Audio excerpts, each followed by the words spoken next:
So Pilate then took Jesus, and flogged him. The soldiers twisted thorns into a crown, and put it on his head, and dressed him in a purple garment. They kept saying, "Hail, King of the Jews," and they kept slapping him.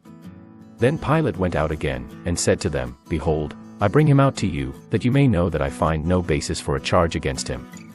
Jesus therefore came out, wearing the crown of thorns and the purple garment. Pilate said to them, "Behold, the man." When therefore the chief priests and the officers saw him, they shouted, saying, "Crucify! Crucify!" Pilate said to them, "Take him yourselves, and crucify him, for I find no basis for a charge against him." The Jews answered him, "We have a law, and by our law he ought to die, because he made himself the Son of God." When therefore Pilate heard this saying, he was more afraid. He entered into the praetorium again, and said to Jesus, "Where are you from?" But Jesus gave him no answer. Pilate therefore said to him, "Aren't you speaking to me? Don't you know that I have power to release you and have power to crucify you?"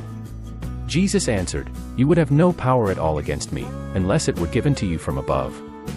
Therefore he who delivered me to you has greater sin." At this, Pilate was seeking to release him, but the Jews cried out, saying, "If you release this man, you aren't Caesar's friend. Everyone who makes himself a king speaks against Caesar." When Pilate therefore heard these words, he brought Jesus out and sat down on the judgment seat at a place called the Pavement, but in Hebrew, Gabbatha. Now it was the preparation day of the Passover, at about the 6th hour. He said to the Jews, "Behold, your king." They cried out, "Away with him! Away with him! Crucify him!" Pilate said to them, "Shall I crucify your king?" The chief priests answered, "We have no king but Caesar." So then he delivered him to them to be crucified. So they took Jesus and led him away. He went out, bearing his cross, to the place called, the place of a skull, which is called in Hebrew, Golgotha, where they crucified him, and with him 2 others, on either side one, and Jesus in the middle. Pilate wrote a title also, and put it on the cross. There was written, "Jesus of Nazareth, the King of the Jews." Therefore many of the Jews read this title, for the place where Jesus was crucified was near the city, and it was written in Hebrew, in Latin, and in Greek. The chief priests of the Jews therefore said to Pilate, "Don't write, the King of the Jews, but," he said, "I am King of the Jews." Pilate answered, "What I have written, I have written." Then the soldiers, when they had crucified Jesus, took his garments and made 4 parts, to every soldier a part, and also the coat. Now the coat was without seam, woven from the top throughout. Then they said to one another, "Let's not tear it, but cast lots for it to decide whose it will be, that the scripture might be fulfilled, which says, 'They parted my garments among them. For my cloak they cast lots.'" Therefore the soldiers did these things. But standing by Jesus' cross were his mother's sister, Mary the wife of Clopas, and Mary Magdalene. Therefore when Jesus saw his mother, and the disciple whom he loved standing there, he said to his mother, "Woman, behold, your son." Then he said to the disciple, "Behold, your mother." From that hour, the disciple took her to his own home. After this, Jesus, seeing that all things were now finished, that the scripture might be fulfilled, said, "I am thirsty."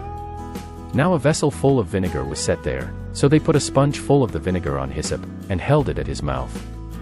When Jesus therefore had received the vinegar, he said, "It is finished." Then he bowed his head, and gave up his spirit. Therefore the Jews, because it was the preparation day, so that the bodies wouldn't remain on the cross on the Sabbath, for that Sabbath was a special one, asked of Pilate that their legs might be broken, and that they might be taken away. Therefore the soldiers came, and broke the legs of the first, and of the other who was crucified with him, but when they came to Jesus, and saw that he was already dead, they didn't break his legs. However one of the soldiers pierced his side with a spear, and immediately blood and water came out. He who has seen has testified, and his testimony is true. He knows that he tells the truth, that you may believe. For these things happened that the scripture might be fulfilled, "A bone of him will not be broken." Again another scripture says, "They will look on him whom they pierced." After these things, Joseph of Arimathea, being a disciple of Jesus, but secretly for fear of the Jews, asked of Pilate that he might take away Jesus' body. Pilate gave him permission. He came therefore and took away his body. Nicodemus, who at first came to Jesus by night, also came bringing a mixture of myrrh and aloes, about 100 Roman pounds. So they took Jesus' body, and bound it in linen cloths with the spices, as the custom of the Jews is to bury. Now in the place where he was crucified there was a garden. In the garden was a new tomb in which no man had ever yet been laid. Then because of the Jews' preparation day, for the tomb was near at hand, they laid Jesus there.